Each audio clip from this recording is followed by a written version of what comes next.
Welcome. Today we're exploring Zustand, a minimalist state management library from the PMNDRS organization. It's designed to make React state simple, fast, and scalable, without all the ceremony you might be used to. Here's the magic. Zustand gives you state management without providers or boilerplate. You create a store with state and actions, then components subscribe via hooks. When the data they care about changes, they re-render. That's it. Let's look at what Zustand is built on. It's a React state management library written in TypeScript, with integration for React 18's concurrent rendering via useSync external store. Optional middleware like Amur lets you write mutable update logic, and the Redux DevTools extension gives you time travel debugging. The build is powered by Rollup and PNPM, with Vitest running 13 test suites to keep things solid. Think of the store as a radio station broadcasting a signal. Components are radios tuned to specific frequencies, those are your selectors. When the station changes its program by calling setState, it sends a notification to all radios in the listener set. Each radio checks if its frequency changed, and only those radios update their display. The station doesn't care how many radios are listening, it just broadcasts. Zustand's architecture has 3 layers. At the center is the vanilla core in vanilla.ts. It manages subscriptions and state transitions using plain JavaScript. The React bindings wrap that core with React.useSync external store, making it compatible with concurrent rendering. Then you have middlewares like Persist, DevTools, and Amur that wrap the state creator to add features. Each middleware intercepts setState to inject its behavior, logging, persisting, transforming. It's all functional composition, no magic. Here's where the code lives. The src directory holds the core library. Vanilla.ts is the state engine with its listener set. React.ts wraps it with hooks. The middleware folder contains optional enhancers like Persist for storage sync, DevTools for time travel debugging, and Amur for mutable update syntax. All told, this is 48 files and about 24,000 lines, small and focused. Let's trace the flow. A developer calls create with a function that returns state and actions.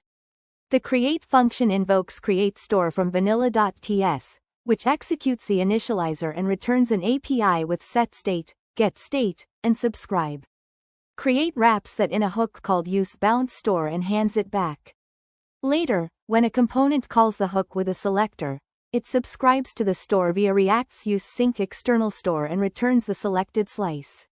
When that slice changes, the component re-renders. Now let's see an update in action. A component calls an action that invokes set with an updater function. The setState method computes the next state, checks if it's different using object.is, and if so, iterates the listener's set and calls each one with the new and previous state. React's useSync external store picks up the change and triggers a re-render in subscribed components.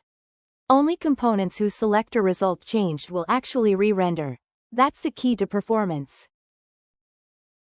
Here's how middlewares stack. You start with your store, state and actions. You wrap it in Amur so you can write mutable update logic. You wrap that in Persist so every change writes to local storage. You wrap that in DevTools to log everything to the Redux DevTools extension. Finally, you wrap the whole thing in the React create function, and it returns a hook.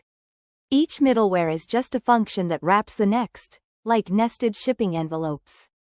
When setState fires, the message passes through each layer from outside to inside, and each one gets to intercept and enhance it. A quick note on the repository health. This analysis is based on a shallow clone, so we're only seeing one commit from a blobless snapshot. The actual Zustand repository on GitHub has extensive history and is actively maintained by the PMNDRS organization, with major contributors including Paul Henschel, Jeremy Holcomb, and Daishi Kato. The last visible commit was just 2 days ago, and there are 3 branches in the clone. So while the numbers here look small, this is a thriving, well-maintained library with a strong community behind it. So why choose Zustand? It's simple, No providers, no reducers, just hooks. The entire runtime is about 1 kilobyte gzipped. Selector-based subscriptions mean components only re-render when their data changes. The middleware ecosystem gives you persistence, DevTools integration, and more, all composable via function wrapping. And because the vanilla core is framework agnostic, you can use it anywhere, not just in React. It's state management done right, minimal, fast, and delightful to use.